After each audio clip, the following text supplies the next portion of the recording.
यह कहानी एक आलसी लड़के की कहानी है। एक बहुत ही भोला भाला सा आलसी लड़का था। वह कोई काम नहीं करना चाहता था, बस खाना खाता, घूमता और सोते रहता था। एक दिन उसे किसी ने बताया कि एक आश्रम है जहाँ पर कुछ नहीं करना पड़ता है और हर दिन 2 समय का खाना और नाश्ता मिलता है। तुम वहाँ जा कर के रहो। उस आलसी लड़के ने सोचा कि ये तो बहुत ही बढ़िया है और वह उस आश्रम में जाकर रहने को सोचा। और फिर वह भोला भाला सा आलसी लड़का अपना सारा सांसारिक जीवन छोड़कर उस आश्रम में जाकर रहने लगा। आश्रम में गुरुजी रहते थे। वह कुछ समय सबको प्रवचन देते हैं। वह आलसी लड़का सुनता था, बाकी समय आराम करता था और फिर भर पेट खाना खाकर सो जाता था। ऐसे ही उस लड़के का दिन गुजरता गया। एक दिन उस आश्रम में कुछ भी नहीं बना। नाश्ते के समय नाश्ता नहीं मिला। उसने सोचा, नाश्ता नहीं मिला, भोजन तो मिलेगा। अब भोजन के समय भी उसे भोजन नहीं मिला। लड़का दौड़ करके गुरुजी के पास गया और उसने पूछा कि आज भोजन क्यों नहीं बना। गुरुजी ने कहा कि बेटा, आज एकादशी है और जितने भी आश्रम के सदस्य हैं उनका उपवास है और तुम्हारा भी आज उपवास है, आज भोजन नहीं बनेगा। वह लड़का आलसी था और उसे भूख भी बहुत लगता था। उसने गुरुजी से बोला कि मैं उपवास नहीं रहूँगा, मुझे भूख लगी है, मैं खाना खाऊंगा। गुरुजी ने बोला, ठीक है, जाओ भंडारे में से सामान ले कर के आओ और आश्रम में नहीं बाहर ले जा कर के बना लो। लेकिन याद रखना, भोजन बनाने के बाद सबसे पहला भोग भगवान को लगाना और फिर तुम प्रसाद पाना। वह लड़का बोला, ठीक है, और फिर अनाज लेकर नदी की ओर पहुंचा। भोजन पकाने लगा, तैयार हुआ। उसके बाद कहने लगा कि भगवान श्री राम आइए, पधारिए, भोग लगाएं। अब जब उसे लगा कि भगवान तो आ नहीं रहे हैं, तो फिर कहने लगा कि मुझे मालूम है आपको तो अच्छा खाने की आदत है, मैं बना नहीं पाया और मुझे अच्छा भोजन बनाने भी नहीं आता, लेकिन जो भी रूखा सूखा बना है आकर खा लीजिए। भगवान श्री राम उसकी सरलता पर बहुत ही प्रसन्न हुए और उस लड़के को दर्शन दे दिए। उसने देखा कि भगवान श्री राम आए हुए हैं और उनके साथ में माता सीता भी आई हुई हैं, लेकिन लड़के ने सिर्फ 2 लोगों के लिए ही भोजन बनाया था, एक अपने लिए और दूसरा भगवान के लिए।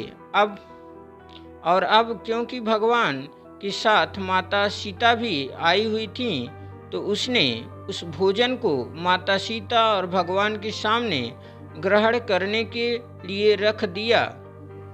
भगवान श्री राम और माता सीता ने भोजन किया और उसके बाद जब वह वहाँ से जाने लगे तो यह भोला सा आलसी सा लड़का बोला कि प्रभु आप आए, दर्शन दिए, बहुत अच्छा लगा।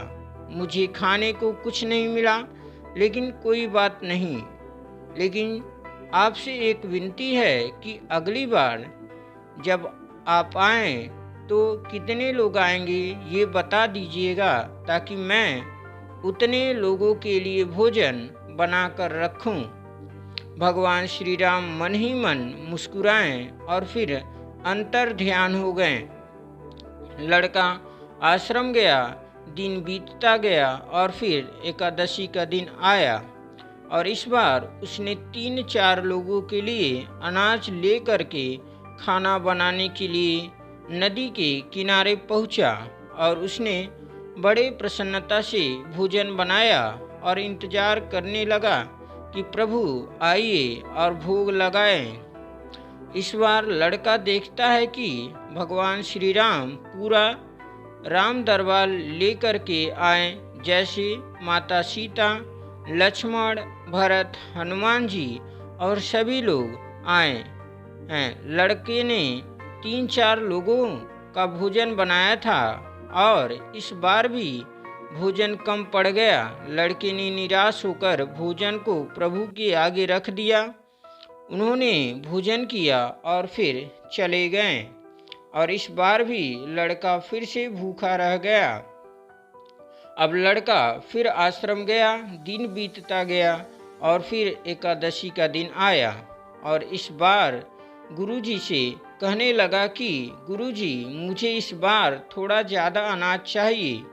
गुरुजी सोचने लगे कि यह इतना सारा अनाज का करता क्या है, कहीं इसे बेचता तो नहीं है।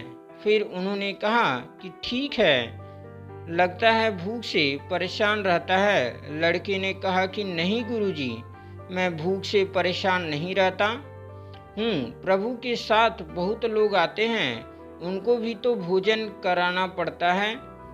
गुरुजी को लगा कि लड़का पागल हो गया है, लेकिन गुरुजी ने सोचा कि चलो एक बार चलकर देखते हैं कि लड़का इस अनाज का करता क्या है। वह भोला सा लड़का अनाज लेकर के नदी के किनारे पहुंचा और इस बार भोजन बनाया नहीं। उसने सोचा कि प्रभु हर बार ज़्यादा लोगों को लेकर के आते हैं, इस बार वह जितने भी आएंगे खुद बना करके भोग लगा लेंगे।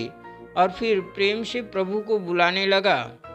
गुरुजी ने ये सब छुपकर देख रहे थे कि ये भोजन तो बनाया नहीं और प्रभु को बुला रहा है, लेकिन लड़के ने देखा कि इस बार प्रभु के साथ बहुत से लोग आए हुए हैं, तो उसने प्रभु के सामने हाथ जोड़ करके कहा कि प्रभु माफ़ करना, आप बहुत सारे लोग आते हैं हो, मुझे संख्या पता नहीं होती है और मेरी हिम्मत भी नहीं होती है कि इतने सारे लोगों के लिए भोजन बनाऊं। आप स्वयं आइए, बनाइए, खाइए और भोग लगाएं। प्रभु मुस्कुराते हैं और अपने साथ आए सभी लोगों के साथ मिल करके भोजन बनाते हैं। गुरुजी ये सब छुप करके देखते हैं और फिर लड़के के पास आकर के कहते हैं कि तुम ये क्या कर रहे हो। लड़का कहता है कि गुरुजी, आपको दिख नहीं रहा कि भगवान श्री राम पधार चुके हैं, माँ सीता आई हुई हैं और हनुमान जी भी आए हैं और भी सभी लोग आए हुए हैं, भोजन बन रहा है। गुरुजी ने बोला कि पागल हो गया है, मुझे तो कोई दिख नहीं रहा है। लड़का गुस्सा हो गया और बोला, प्रभु आप ये क्या कर रहे हो, एक तो मुझे भूखा रखा है और गुरुजी को दर्शन नहीं दे रहे हो, जो मुझे पागल समझ रहे हैं। कृपया करके गुरुजी को दिख जाओ। भगवान बोले, नहीं, मैं इन्हें नहीं दिख सकता। लड़का बोला, क्यों नहीं दिख सकते? मेरे गुरुजी तो बहुत महान हैं, बहुत बड़े ज्ञानी हैं और ज्ञाता हैं। भगवान बोले, हाँ ज्ञानी और ज्ञाता होंगे, लेकिन तुम्हारी तरह सरल नहीं हैं। जो सरलता तुम में है वो तुम्हारे गुरुजी में नहीं है। लड़के ने ये बात गुरुजी से कह दी कि भगवान श्री राम कह रहे हैं कि आप में सरलता नहीं है, आप मेरी तरह सरल नहीं हैं, इसलिए आपको नहीं दिख सकते। गुरुजी की आंखें नम हो गई और रोने लगे और बोले कि बिल्कुल सही कहा, मेरे अंदर तुम्हारे जितना सरलता नहीं है। और फिर माफ़ी मांगने लगे। फिर भगवान ने गुरुजी को भी दर्शन दिए। ये कहानी हमें सिखाती है कि जीवन में सरलता सबसे आवश्यक है। जितने सरल बने रहेंगे उतना जीवन में आगे बढ़ते चले जाएंगे। जब आप सरल होते हैं तो आप खुद भी मुस्कुराते हैं और दूसरे को भी मुस्कुराने की वजह देते हैं।